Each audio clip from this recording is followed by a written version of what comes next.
Hello everyone, welcome back to my channel, and today I'm going to be doing the Harry Potter personality book tag. This tag was originally created by Castle Library, and I was tagged to do this by Bookum Jenna. And I will link both of their channels down in the description below. There's quite a few Harry Potter tags on BookTube, but this is just a new one that has recently come out. So, I'm not going to waste too much time, and I kind of just want to get started on the questions. Question 1 is Ravenclaw. A book you walked away feeling more enlightened or more knowledgeable. And the best example I could think of this was with Ship It by Brenda London. There's an interesting aspect in here that I actually really liked that they kind of discussed a little bit in Ship It, was if fan-made projects should be considered, is fan art real art, or is fan fiction legitimate literature?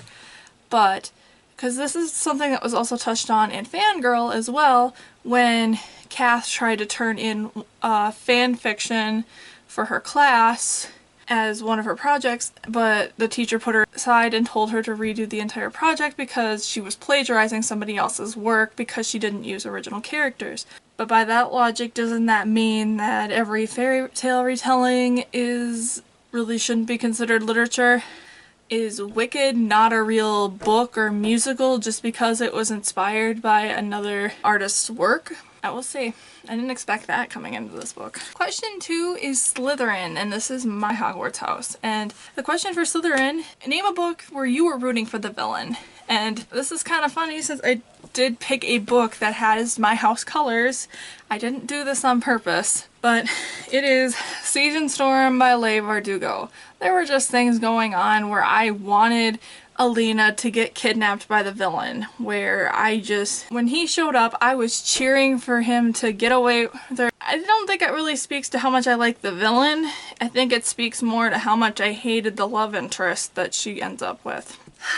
Question 3 is Hufflepuff, a book that made you feel like you were a part of the friendship in the book. And for me, that is The Mercyverse by Patricia Briggs, and it's mostly because these books have been a part of my life for so long that it feels like when any new book comes out, I feel like I am revisiting old friends. Question 4 is Gryffindor. The question for this book is a book that took courage for you to get through. Take that for what you will. And for me, I'm gonna say the House of Night series by PC Cast and Christian Cast. I feel like I am one of the few people who did actually make it to the end of the series. I had read all 12 books. You can kind of see behind me, I have all of them right there. I'm still not sure if at this point if I want to read the spin-off series that has come out recently in this world. And at some point I would like to review these to see kind of how I feel about them now compared to how I felt about them when I was 14 when I started reading these books. There's just some questionable choices that are made, especially in the later books where it feels like the plot just at some books just screeches to a complete halt. I think there was one book that took place over a matter of 3 days and really not much happens. I remember that. These are getting their own video at some point. I don't know when, but it's happening.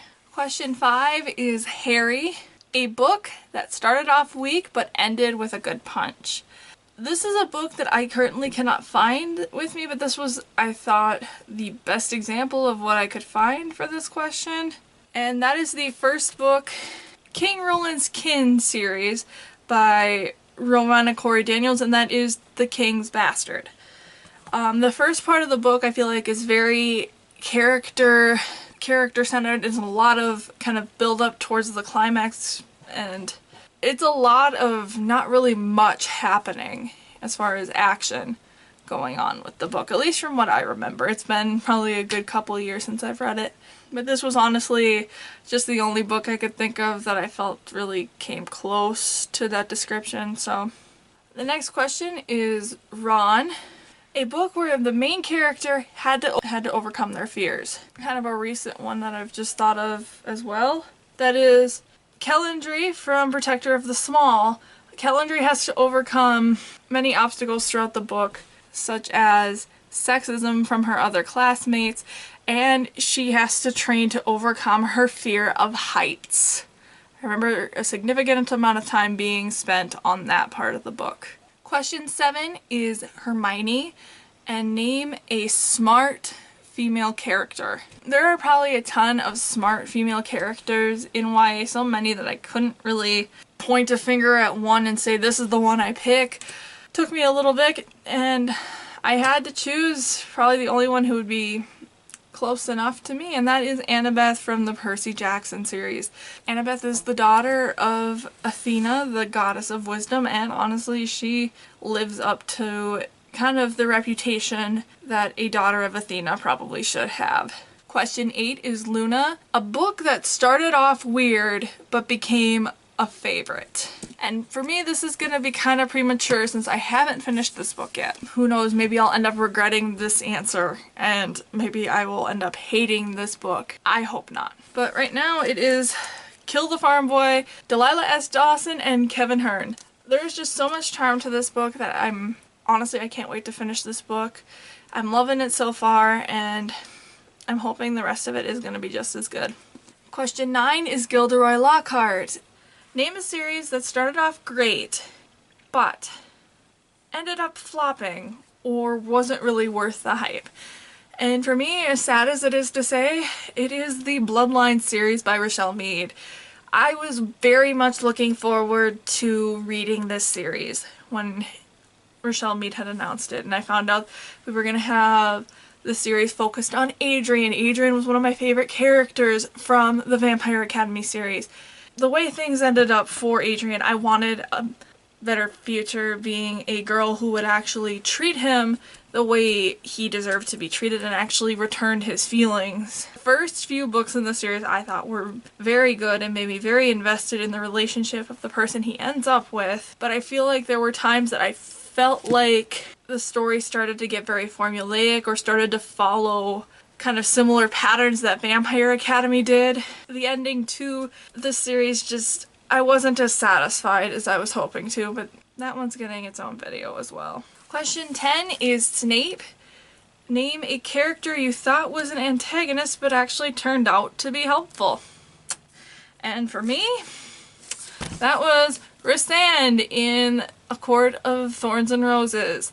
I'm not gonna say too much for people who, I would be amazed if you're not spoiled what happens with Rhysand in the later books. I will say as far as this book goes, I will kind of say that Rhysand embodies keeping your friends close but your enemies closer. And Rhysand got probably as close as he could to his enemy.